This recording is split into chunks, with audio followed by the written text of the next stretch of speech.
Mr. Vice President, Excellencies, distinguished delegates, dear participants, it's a great honor for me to address this esteemed body again. Today, I would like to raise my voice about the unspeakable suffering of victims of enforced disappearance worldwide and renew the working group's solidarity with them. Mr. Vice President, I would like to reiterate that cases of enforced disappearance, the term victims refers not only to the disappeared person, but also to any other individual who has suffered harm as the direct result of an enforced disappearance. These include the often forgotten or invisibilized relatives of the disappeared person. Earlier this year, the working group met with around 200 Ukrainian relatives recounting their tireless search for their loved ones. The working group, through this, could put human faces to only a relatively few from the thousands of cases it has registered through its humanitarian mandate. The account of their daily struggle reflects the scale and the devastating effects of enforced disappearance on families and society as a whole. Victims of enforced disappearances, as well as civil society organizations, human rights defenders, and lawyers that support them, still face unbearable challenges. They work tirelessly and struggle for truth, justice, and reparations, often in hostile and dangerous environments. Unfortunately, in many cases, their efforts are met with silence. Moreover, we have also witnessed the growth of repressive legislation that further hinders the work of civil society organizations, exacerbating the many difficulties they already face.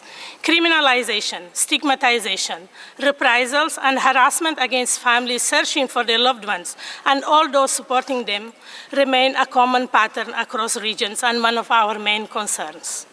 Mr. Vice President, the working group was created in 1980 precisely to address the plight and respond to the anguish and sorrow of relatives of disappeared persons across the world, and it stands ready to continue supporting them today.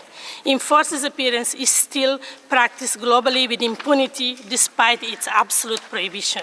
In our annual report before you today, we highlight the transmission of 998 new cases of enforced disappearance to 37 countries. The cases transmitted relate to reports received by the working group concerning the enforced disappearance in the context of conflicts in Ukraine, Gaza, and Yemen, as well as the disappearance of migrants, abductions of civilians by military and security officials across Pakistan, and the so-called short-term enforced disappearances, particularly in the context of the elections in Venezuela. Mr. Vice President, the working group is seriously concerned at the escalating number of cases it is recording in the context of armed conflict. In certain countries, these figures are suggestive of the existence of a widespread or systematic practice which amounts to crimes against humanity. This is not acceptable. The working group calls on states to live up to, deliver on their undertakings under the declaration to punish and prevent the commission of enforced disappearance. Mr. Vice President, the working group also presents today its thematic study on enforced disappearance and elections, about which we have voiced our concern as early as 1983. The report is timely, as 2024 is marked with an unprecedented number of elections worldwide. In the report, we analyzed key features of enforced disappearance in the context of elections and found that in the period leading up to, during, and in the aftermath of elections, enforced disappearances are generally on rise, including an alarmed number of the so-called short-term enforced disappearances. We also found that the phenomenon of enforced disappearance in electoral context is generally indiscernible from other human rights violations taking place simultaneously, and therefore there is a lack of precise and reliable data. We also realized that the targeted victims belong to almost all segments of society, not only political opponents and dissenters, but even individuals that are not involved in politics in any way, including vulnerable groups. The report highlights the importance of accountability and oversight mechanisms and their role in preventing enforced disappearance in the context of elections. We also make several recommendations to states, including electoral body, to the human rights, to the United Nations, to online platforms, and to intergovernmental bodies involved in the election support. The working group stands ready to engage in dialogue to ensure its widespread dissemination and the implementation contained in the report. Next week, on the 23rd of September at 3 p.m., at Room 9, Palais des Nations. We will launch this report officially, and we look forward to seeing you all day.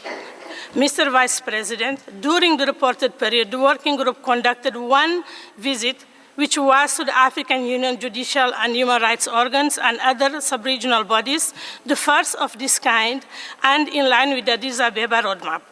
The working group was encouraged from its engagement with the numerous victims and their families and the great efforts that they make along with civil society organizations to fight for truth, justice, and to raise awareness about enforced disappearances.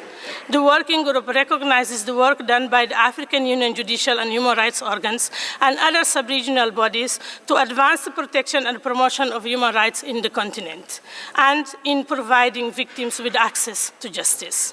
The major findings from these visits were that enforced disappearance remained persistently invisible in the African continent.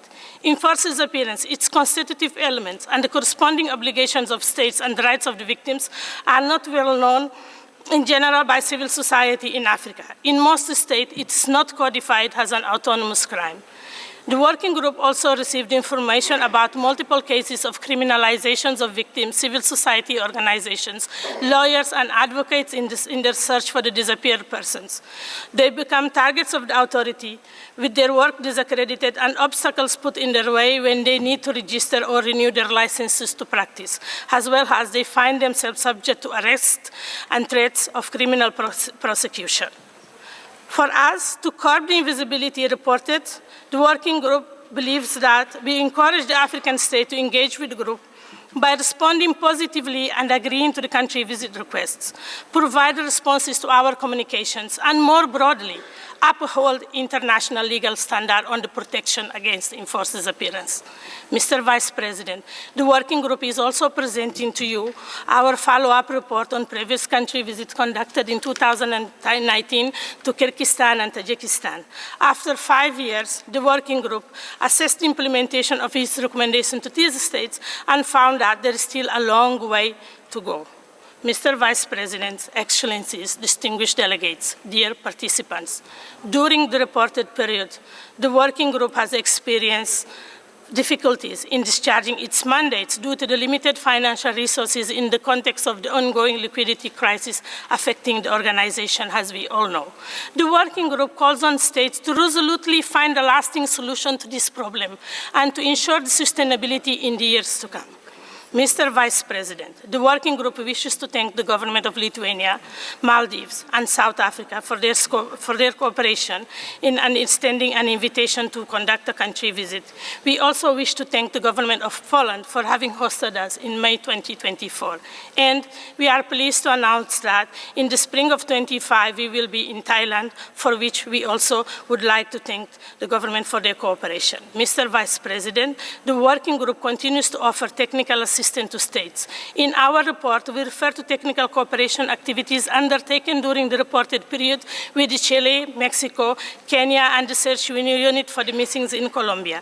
We reiterate our availability and readiness to provide assistance and training. Mr. Vice President, we still have a long way ahead in the fight against enforced disappearance. Clear commitments and action plans remain necessary, and the forthcoming World Congress on Enforced Disappearance, which will take place here in Geneva in January 2025, is a crucial opportunity in this regard. On behalf of the working group, I call on the international community to unite, to intensify its effort to address this terrible crime, and to take part in the upcoming World Congress to work on concrete action plan towards this end. I would like to acknowledge Bangladesh, Cote d'Ivoire, Maldives, the Republic of Korea, South Africa, and Thailand, who became state parties in the past year. Let me conclude by renewing our solidarity with victims of enforced disappearances, organizations that support them, human rights defenders, and lawyers who, despite often hostile and dangerous environment in which they operate, continue their struggle for truth, justice, memory, and non-repetition. Thank you very much for your attention.